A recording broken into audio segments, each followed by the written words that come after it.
तो राहुल गांधी और कांग्रेस को घेरने के बीजेपी के सारे दांव फेल हो चुके हैं।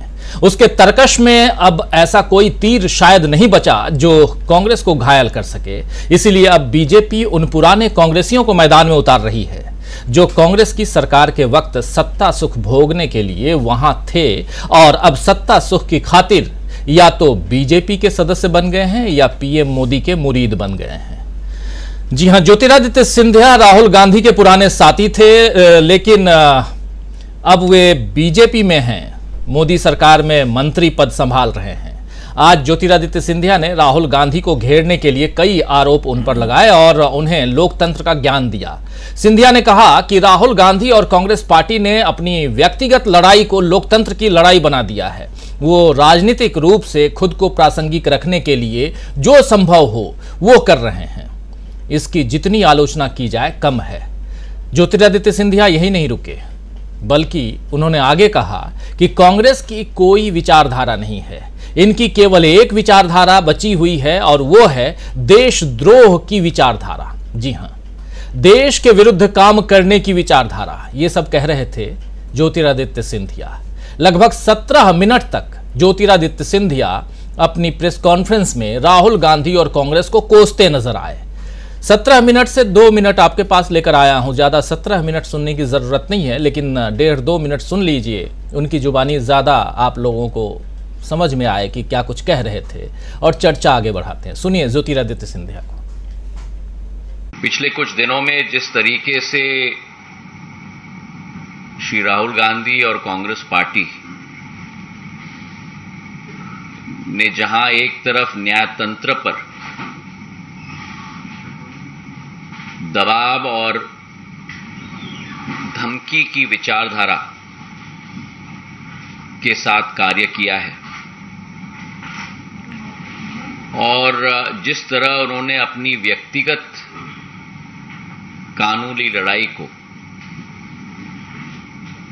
एक लोकतंत्र की कानूनी लड़ाई के रूप में प्रेषित करने की कोशिश की है,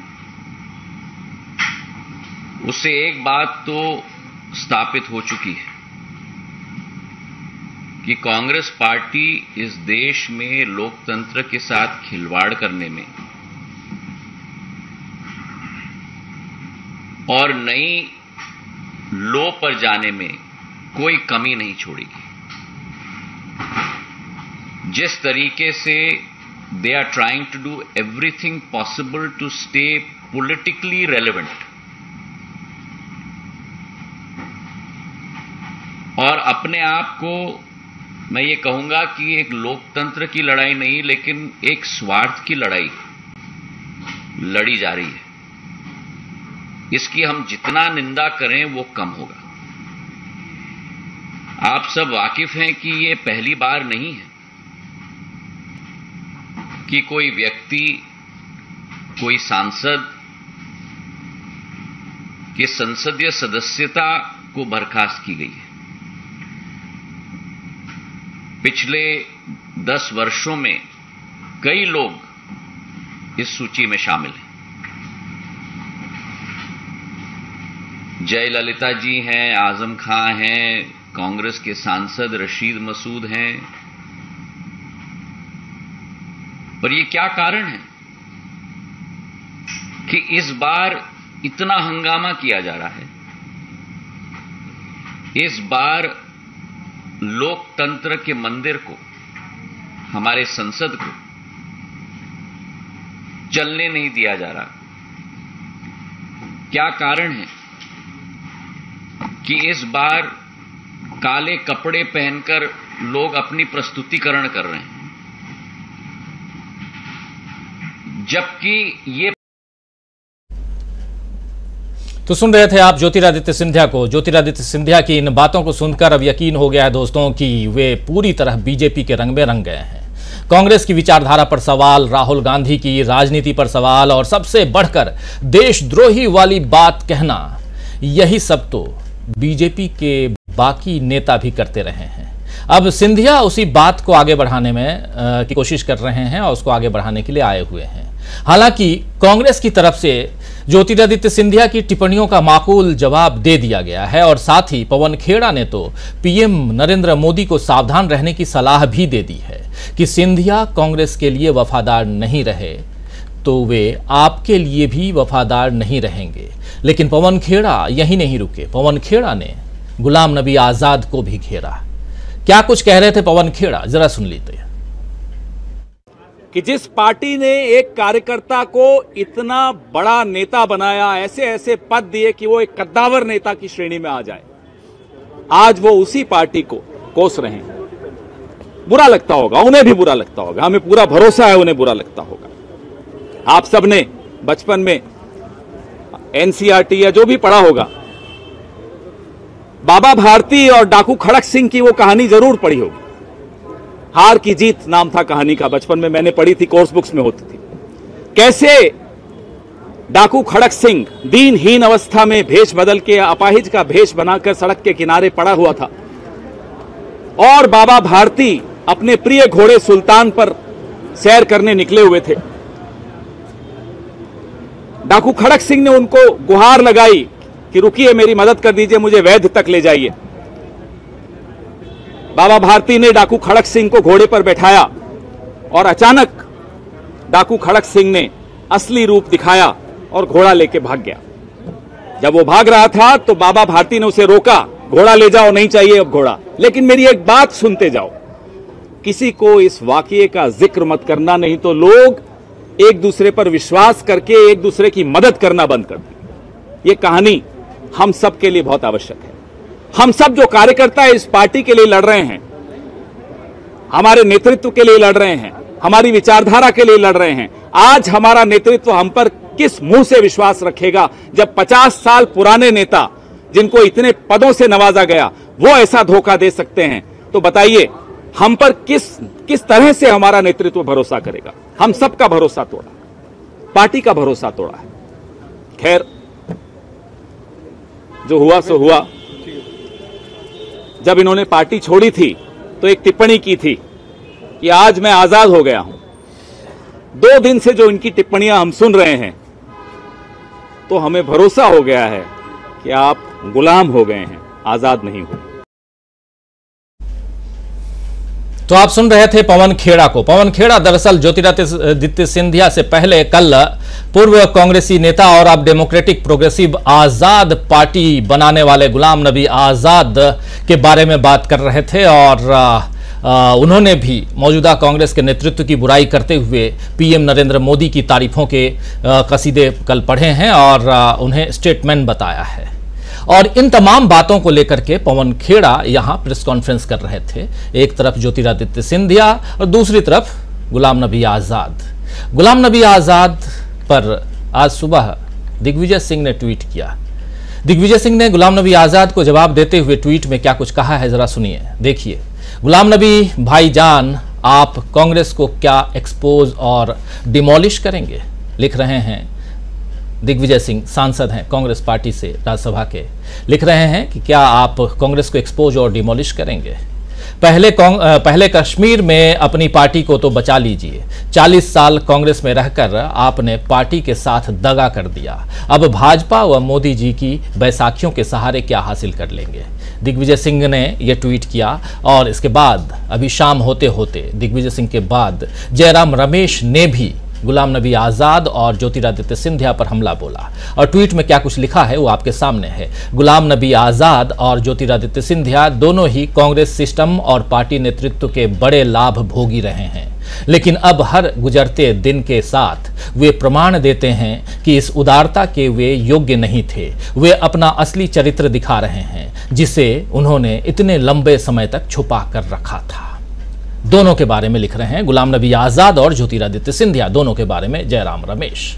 तो दोस्तों देखिए, यह संयोग नहीं है कि कांग्रेस और राहुल गांधी पर पुराने कांग्रेसियों के हमले ऐसे वक्त हो रहे हैं जब राहुल गांधी मानहानि मामले में राहुल गांधी पर हुई कार्रवाइयों के कारण जनमत कांग्रेस के पक्ष में झुका हुआ दिख रहा है। कर्नाटक चुनाव है अभी और कर्नाटक चुनाव में कांग्रेस मजबूत और बीजेपी कमजोर दिख रही है। वैश्विक स्तर पर मोदी सरकार की किरकिरी हो रही है और मोदी जी अपनी छवि बचाने के लिए कुछ खास कर नहीं पा रहे हैं। इसीलिए बीजेपी राहुल गांधी की छवि बिगाड़ने में लगी हुई है, लेकिन उसकी कोई चाल कामयाब नहीं हो रही। मोदी सरनेम वाली टिप्पणी को बीजेपी ने ओबीसी के अपमान से जोड़ना चाहा तो यहां भी वो उल्टा फंस गई है। दरअसल ओबीसी महासभा ने बीजेपी अध्यक्ष जेपी नड्डा को नोटिस भेजा है कि न तो गुजरात राज्य और न ही केंद्र सरकार की सूची में, लिस्ट में ओबीसी वर्ग में मोदी सरनेम कहीं दर्ज है। यानी कि चाहे गुजरात हो चाहे केंद्र की बात हो, कहीं भी ओबीसी की लिस्ट में मोदी सरनेम दर्ज नहीं है। राहुल गांधी ने सिर्फ मोदी शब्द का इस्तेमाल किया है, न कि ओबीसी वर्ग का। इसीलिए राहुल गांधी के मुद्दे पर ओबीसी विवाद में मोदी सरनेम के नाम पर ओबीसी वर्ग को नहीं घसीटा जाए, ये ओबीसी महासभा का कहना है। नोटिस भेज करके, और इन लोगों ने कहा कि लीगल नोटिस भेजेंगे। खैर, बीजेपी कांग्रेस को घेरने में जिन तरकीबों को उम्दा मान रही थी वो उसके लिए फंदा बन गई है। बीजेपी का तरकश खाली हो रहा है और सारे तीर बेकार हो रहे हैं। तो आइए दोस्तों, आज चर्चा करेंगे कि क्या कांग्रेस बीजेपी पर 21 साबित हो रही है? क्या बीजेपी से आगे निकल गई है कांग्रेस? क्या राहुल गांधी के मुद्दे पर हार जाएगी बीजेपी? चर्चा को आगे बढ़ाएं, लेकिन उससे पहले 2 और वीडियो आपको दिखाना चाहते हैं। एक वीडियो राज्यसभा की तस्वीर है, जहां कांग्रेस के अध्यक्ष मल्लिकार्जुन खड़गे ने जैसे ही अडानी का नाम लिया, माइक किसी और को थमा दिया गया। जरा देख लीजिए, आज की तस्वीर है, राज्यसभा की है। काले कपड़े में, काले लिबास में, आप जान रहे हैं, विपक्षी नेता सदन पहुंच रहे हैं। सदन को चलने नहीं दिया जा रहा है। सत्ता पक्ष का कहना है कि विपक्षी नहीं चलने दे रहे हैं। विपक्ष का कहना है कि हम बात करना चाहते हैं, जेपीसी की मांग कर रहे हैं अदानी के मामले पे, लेकिन सत्ता पक्ष सुनने के लिए तैयार नहीं है और सदन की कार्यवाही अगले दिन के लिए स्थगित कर दी जा रही है। देखिए, इसको बहुत गौर से देखिए, इस वीडियो को। बहुत छोटा सा वीडियो है, लेकिन गौर करने की बात यह है कि जैसे अडानी का मामला आता है, सभापति महोदय क्या कुछ करते हैं, देखिए, सुनिए। सर, मैंने जो सुबह से मेरी ये कोशिश रही कि रूल 267 को लेकर मैं इस सदन के सामने चंद बातें रखने के लिए पूरी कोशिश की, लेकिन मेरे बातों का कोई असर इस सदन में नहीं पड़ रहा और सरकार के ऊपर नहीं पड़ रहा। तो मुद्दे यही है कि ये जो अडानी का घोटाला है, और सुनिए, अरे ये जो ज्वाइंट पार्लियामेंट्री कमेटी उसको बिठाई है, हम सभी लोग तैयार हैं। आप आपका बहुमत है,